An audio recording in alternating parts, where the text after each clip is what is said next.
Today we're going to start with how to score a typical whitetail deer. This deer is pretty well normal, has one extra point on one side, but basically a normal, symmetrical, typical whitetail deer. And you can do it in different methods. I like to start with first thing being the spread.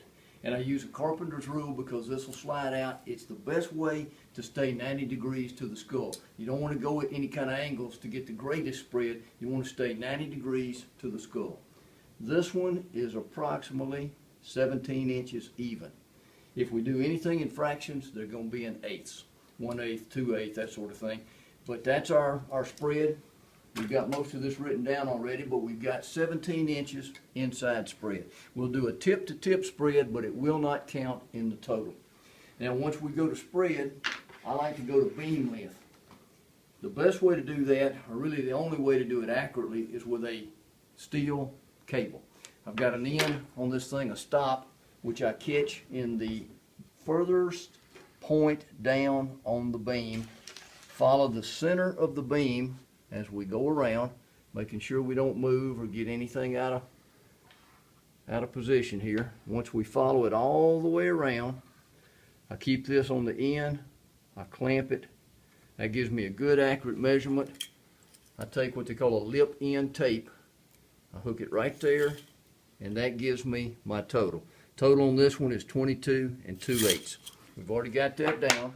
I do the same thing as we follow the contour on the other side. And what I generally do is I leave that clamp in place just in the event that this happens to be the same. I won't have to reclamp it and remeasure it.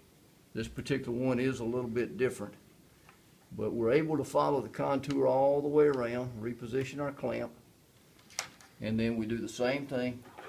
We come in here and we measure it all the way to end. This particular one is 23. That gives us our main beam lengths left and right. You can do that with a tape, but you're going to find even with a small tape like this one, that's not going to be accurate. This tape won't follow the contour of that beam without kinking. Those kinks will make you inaccurate on your measurement. So the cable is the only way to go. Those things can actually be made very, very easily, or they can be purchased through Pope & Young or Boone & Crockett. Well, we've got our spread, we've got our beam length. Now we're going to go to points. Now what we've done on this thing, we've already kind of done this in advance, is you can see that we've made some pencil marks right here that follow the contour of the beam all the way across the top. Most people have a tendency to want to go to the center of the beam. That's incorrect. You want to stay along the top of the beam all the way to where you follow the contour all the way around. When you're doing that, that gives you the most accurate measurement possible. And that way you can stay with it. If you've got a beam that happens to be very curvy or a little bit irregular, you can go back to your cable and hook it at the top and follow that beam direction exactly. But these are pretty well straightforward. This is a fairly typical deer. We've got our G1 right here, our first point at 4 4/8. And again, from here to our pencil mark on the back side. You can see the pencil mark right here. We've got that. I'll set this down. That gave us our G1, our G2, our G3, and in this case, a G4. Now, if this point had been less than an inch long total, we would not count it.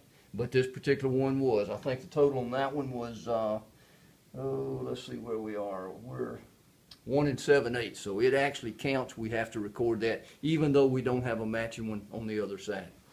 But we've got our G1, G2, G3, G4 on the right side. We come over, we do basically the same thing on the left side. We record G1, 2, and then 3. Now here again, we do not have a recording of a G4 there. But what we're going to do is we've got our totals here. Once we've done that, we're going to come back with our circumference measurements. Now I switch over to a different type of tape for that. I use what they call a ring end. You actually notice you've got a couple of inches there before the tape starts. What that's for, that's to aid you in coming around and getting a nice even measurement. If you did that with a lip end tape, you're going to have a little bit, that thing's going to stick up and it's not going to give you as accurate a measurement. So it's much easier if you use a ring end tape. But we've got a measurement between the base and the first point. We've got one between the base or excuse me, the G1 and the G2 at the smallest point. Anytime we do this, and it's very easily to determine this on the first one, the bases tend to flare out. They're pretty big. Some of these you'll see down low will be much bigger than if you took them up here. You take it at the smallest point. Between here, here, and here. You're going to get 4 circumference measurements on each side, no matter how many points you have. But we've got the circumference measurements on the left side and the right side. What we're going to do now is add these totals up. To do a gross score, you're going to add everything we did. You're going to add your your spread, you're going to add your beam length, you're going to add your tine lengths, and you're going to add your circumference measurements. That gives you a gross score. Most people in most contests stop right there. That gives the total score that the deer grew.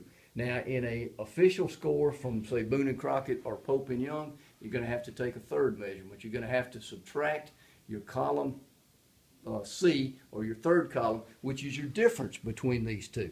And you can see from here, our third column, we do have some differences in some are the same. If they're the same, no deductions. If there's a difference between column 1 and column 2, such as beam length, we've got 6/8 of an inch difference. That's subtracted. That gives us a net score. Now that's where a lot of deer lose their high numbers, their high points. It looks like the system is kind of cheating you, but what you're trying to go for is you're trying to go for a very symmetrical deer. This particular deer netted out 128 5/8. His gross score was 134 6/8. A little bit of difference there, not too terribly much. This particular deer was a found deer. It was a pickup. It wasn't killed. Had that been taken with a bow and arrow, it would make the record book.